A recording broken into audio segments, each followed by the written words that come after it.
ప్రతి పేద కుటుంబానికి చెందినటువంటి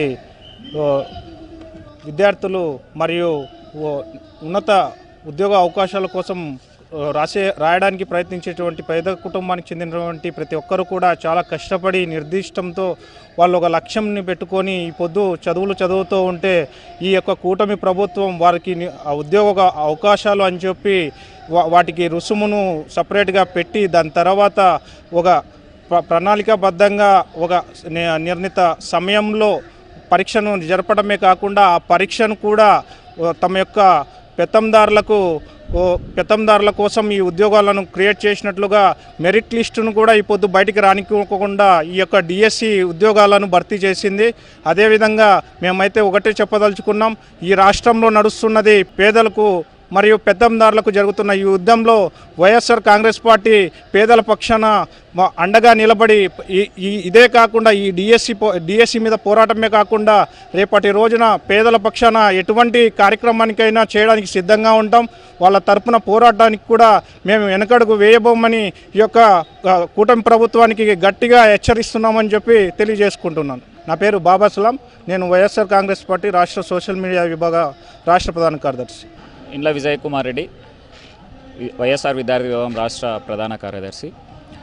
ఇవాళ రాష్ట్ర ప్రభుత్వం తీసుకొచ్చినటువంటి డిఎస్సి నియామకాలు ఏవైతే ఉన్నాయో వాటిల్లో జరిగినటువంటి అవకతవకల మీద, అదేవిధంగా స్పోర్ట్స్ కోటాలో అమ్ముకుంటున్నటువంటి 421 పోస్టుల మీద సిబిఐ విచారణ చేయాలని చెప్పేసి, అదేవిధంగా దీనికి నైతిక బాధ్యత వహిస్తూ రాష్ట్ర విద్యాశాఖ మంత్రి అయినటువంటి నారా లోకేష్ గారు రాజీనామా చేయాలని చెప్పేసి వైఎస్ఆర్ విద్యార్థి విభాగంగా మేమందరం కూడా కోరుతా ఉన్నాం. అదేవిధంగా 20 రోజులుగా దీని మీద రాష్ట్ర వ్యాప్తంగా 175 నియోజకవర్గాలలో రిలే నిరాహార దీక్షలు చేస్తూ ఉన్నాము. అదేవిధంగా రిప్రజెంటేషన్స్ ఇస్తూ ఉన్నాము, ప్రజల్లోకి తీసుకెళ్తూ ఉన్నాము.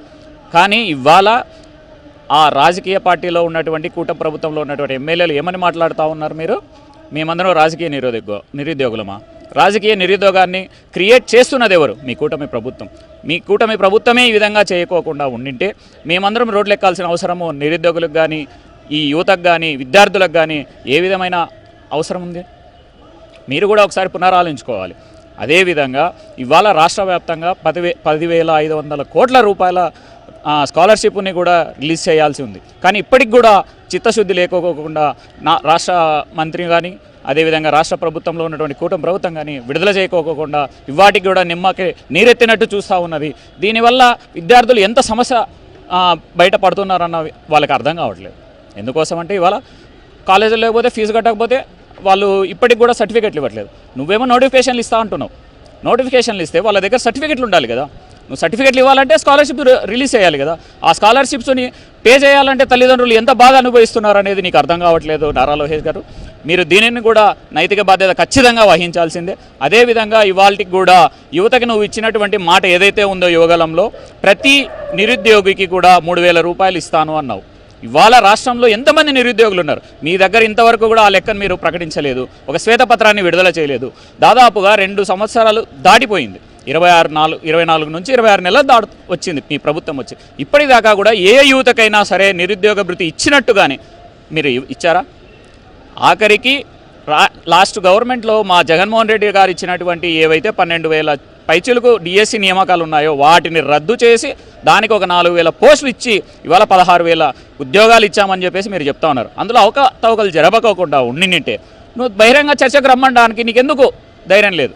మా జగన్మోహన్ రెడ్డి గారు పక్కన కూర్చోబెట్టుకొని ఎవరైతే నిరుద్యోగులు ఉన్నారో, ఎవరైతే నష్టపోయినారో, ఎవరైతే డిఎస్సి అభ్యర్థులు నష్టపోయినారో వాళ్ళందరినీ కూర్చోబెట్టి మీడియా పూర్వకంగా ఇవన్నీ మీరందరూ కూడా అవకతవకలు జరిగినాయి, వీళ్ళందరికీ ఇవ్వాల్సింది, ఇవన్నీ మీరు ఇవ్వలేదని చెప్పేసి నిర్మోహమాటం లేకోకుండా చెప్పాడు.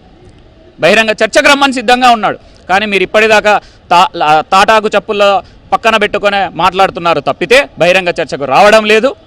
మీరు రావాలి, బహిరంగ చర్చకు రావాలి. అదేవిధంగా సిబిఐ విచారణ కూడా దీని మీద వేయాలని చెప్పేసి మీ అందరికీ కూడా చెప్తూ, మీరు ఖచ్చితంగా భవిష్యత్తులో కనుక మీరు రాజీనామా చేయకోకుండా, స్కాలర్షిప్ విడుదల చేయకోకుండా, నిరుద్యోగులకి నిరుద్యోగ భృతి ఇవ్వకోకుండా ఉంటే రాష్ట్ర వ్యాప్తంగా ఇంకా ఉధృతం చేస్తామని చెప్పేసి వైఎస్ఆర్ విద్యార్థి విభాగంగా మీకు హెచ్చరిస్తూ ఉన్నాం. నా పేరు షేక్ అబ్బాస్ అండి, వైఎస్ఆర్సీపీ మైనార్టీ విభాగం ప్రధాన కార్యదర్శిని. ఈరోజు అనంతపురంలో గౌరవనీయులు శ్రీ అనంత వెంకటరామరెడ్డి గారి నాయకత్వాన ఆంధ్రప్రదేశ్లోని యువకులకు నిరుద్యోగ యువకులకు జరిగిన అన్యాయాన్ని ఎండకట్టడానికి అనంతపురంలోనే దీక్ష నిర్వహిస్తూ ఉన్నాము. అయినా ఆంధ్రప్రదేశ్ యువత చేస్తున్న తప్పేమిటండి? దీక్షలు చేస్తే తప్ప. డిఎస్సిలో అవకతవకలు జరిగాయి, మీరు జరగలేదని అంటున్నారు, మేము జరిగాయని అంటున్నాము. మీరు నిరూపించండి జరగలేదని. జరిగాయని అనడం తప్ప. అసమర్థ మంత్రి అయిన నారా లోకేష్ గారు దిగిపోమనడం తప్ప. దీక్షలు చేయడం మా తప్ప. మొన్నటి రోజున మనం గమనిస్తున్నాం, ఒక బ్రాహ్మణ నాయకుడు అయిన వ్యక్తి, పెద్ద మనిషి గారు, ఆయన నిరాహార దీక్ష చేస్తూ ఉంటే ఆయనపై గుడ్ల వర్షం కురిపిస్తారా? కుళ్ళిపోయిన టమాటాలతో కొట్టిస్తారా? ఇదేనా మీ టీడీపీ ప్రభుత్వం నేర్పిస్తున్న సంస్కారం? ఇదేనా నారా ప్రభుత్వం నేర్పుతున్న సంస్కారం? నారా కుటుంబం నేర్పుతున్న సంస్కారం? ఇలా మీరు దాడులు చేసి మా యువతని భయభ్రాంతులు చేయలేరు. మా ఉద్రిక్తత, మా నిరాహార దీక్షలు మేము ఇంతటితో ఆగమని చెప్పి నారా లోకేష్ గారు సిగ్గు, లజ్జ, మానం, మర్యాద ఇంకా ఏమైనా ఉంటే వెంటనే తక్షణమే రాజీనామా చేయాలని డిమాండ్ చేస్తూ, last but not least, for every action there is an equal and opposite reaction. Thank you. Kailash, student wing president, Anantapuram constituency. ఇవాళ ఆంధ్రప్రదేశ్ రాష్ట్రంలో ఈ కూటమి ప్రభుత్వం నిర్వహించినటువంటి డిఎస్సి పరీక్షల్లో అవకతవకలు జరిగినాయని వైఎస్ఆర్ కాంగ్రెస్ పార్టీ బలంగా నమ్ముతా ఉంది. అందుకే డిమాండ్ చేస్తూ కూడా ఈ కూటమి ప్రభుత్వాన్ని లోకేష్ గారు రాజీనామా చేయాలి, అదేవిధంగా డిఎస్సి మీద సిబిఐ ఎంక్వైరీ వేయాలని మేము అడుగుతూ ఉంటే వాటి మీద స్పందించుకోకుండా మా నిరసనలు ఏ విధంగా అడ్డుకుంటా ఉన్నారో మనం చూస్తూ ఉన్నాం. అదేవిధంగా రాష్ట్రంలో ఉన్నటువంటి విద్యార్థులు ఇబ్బంది పడుతూ ఉన్నారు. 10,000 కోట్ల రూపాయలు ఫీజు రియంబర్స్మెంట్ బకాయిలు పెట్టి ఏ విధంగా ఈ కూటమి ప్రభుత్వం విద్యార్థులను ఇబ్బంది పెడతా ఉందో మనం అందరూ కూడా చూస్తూ ఉన్నాం. నారా లోకేష్ గారు విద్యాశాఖ మంత్రి అయినప్పటి నుంచి కూడా విద్యార్థులను వంచిస్తూనే వారి పరిపాలన కొనసాగుతోంది. అదేవిధంగా ఇంటికొక ఉద్యోగం ఇస్తాను, ఉద్యోగం ఇవ్వలేనటువంటి పరిస్థితుల్లో నిరుద్యోగ భృతి ఇస్తానని వాగ్దానం చేసి చంద్రబాబు నాయుడు గారు అధికారంలోకి వచ్చారు. కానీ ఆయన ముఖ్యమంత్రి అయిన తర్వాత ఉద్యోగాలు లేవు, నిరుద్యోగ భృతి కూడా లేదు. అదేవిధంగా గతంలో మనం చూసాం, పవన్ కళ్యాణ్ గారు నాకు యువత ఫ్యాన్స్ ఎక్కువగా ఉన్నారు, యువతకు నేను న్యాయం చేస్తానని ఆ రోజు ఎన్నికల్లో ప్రగల్భాలు పలికి అధికారంలోకి వచ్చి ఈరోజు ఆయన ఎక్కడ కూడా కనబడడం లేదు. ఎన్నికలకు ముందు ఓజీ అన్నాడు. ఆయన ఓజీ కాదు, పెద్ద క్యాబేజీ అని రాష్ట్ర ప్రజలందరూ కూడా అనుకుంటా ఉన్నారు. ఈరోజు మేము నిరసన చేస్తూ ఉంటే ఏ విధంగా తెలుగుదేశం గూండాలు మాట్లాడుతూ ఉన్నారు.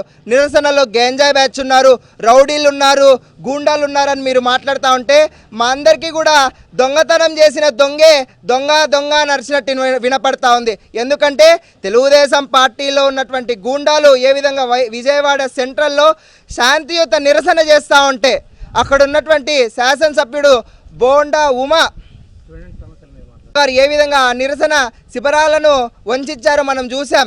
అదేవిధంగా డిఎస్సి మీద వెంటనే సిబిఐ ఎంక్వైరీ వేయాలి. 420 పోస్టులు లోకేష్ గారు అమ్ముకున్నారని బలంగా కూడా వైఎస్ఆర్ కాంగ్రెస్ పార్టీ నమ్ముతా ఉంది.